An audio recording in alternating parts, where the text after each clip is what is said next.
ഒരിക്കൽ ഒരു പെൺകുട്ടി തന്റെ അച്ഛനോട് പരാതി പറഞ്ഞു. അച്ഛാ, എന്റെ ജീവിതം വലിയ കഷ്ടപ്പാടിലാണ്. ഒരു പ്രശ്നം തീരുമ്പോഴേക്കും അടുത്ത പ്രശ്നം വരികയായി. എനിക്കിത് സഹിക്കാൻ വയ്യ. അച്ഛൻ അവളെ അടുക്കളയിലേക്ക് കൊണ്ടുപോയി.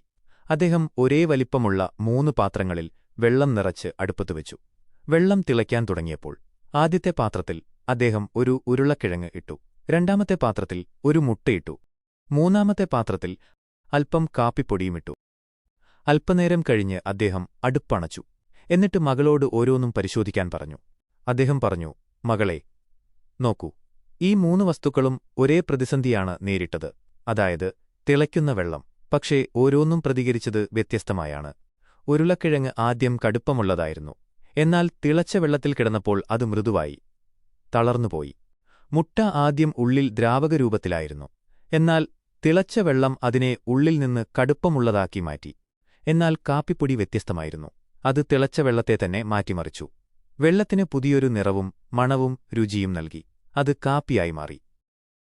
അച്ഛൻ മകളുടെ കണ്ണുകളിലേക്ക് നോക്കി പറഞ്ഞു, മകളെ, പ്രതിസന്ധികൾ വരുമ്പോൾ നീ ആരാകാനാണ് ആഗ്രഹിക്കുന്നത്? ഉരുളക്കിഴങ്ങിനെപ്പോലെ തളർന്നുപോകുന്നവളോ, മുട്ടയെപ്പോലെ ഉള്ളിൽ നിന്ന് കഠിനഹൃദയയാകുന്നവളോ, അതോ കാപ്പിപ്പൊടിയെപ്പോലെ വരുന്ന പ്രതിസന്ധികളെ മാറ്റിമറിച്ച് പുതിയൊരു വിജയം സൃഷ്ടിക്കുന്നവളോ? ജീവിതത്തിൽ പ്രശ്നങ്ങൾ ഉണ്ടാകുക എന്നത് സ്വാഭാവികമാണ്. എന്നാൽ ആ പ്രശ്നങ്ങളോട് നാം എങ്ങനെ പ്രതികരിക്കുന്നു എന്നതാണ് നമ്മുടെ ജീവിതത്തിന്റെ ഗുണനിലവാരം നിശ്ചയിക്കുന്നത്. തിളയ്ക്കുന്ന വെള്ളത്തെപ്പോലെ ജീവിതം നമ്മെ പരീക്ഷിക്കുമ്പോൾ നമുക്ക് ചുറ്റുമുള്ള സാഹചര്യങ്ങളെ കൂടുതൽ മനോഹരമാക്കാൻ നമുക്ക് കഴിയണം.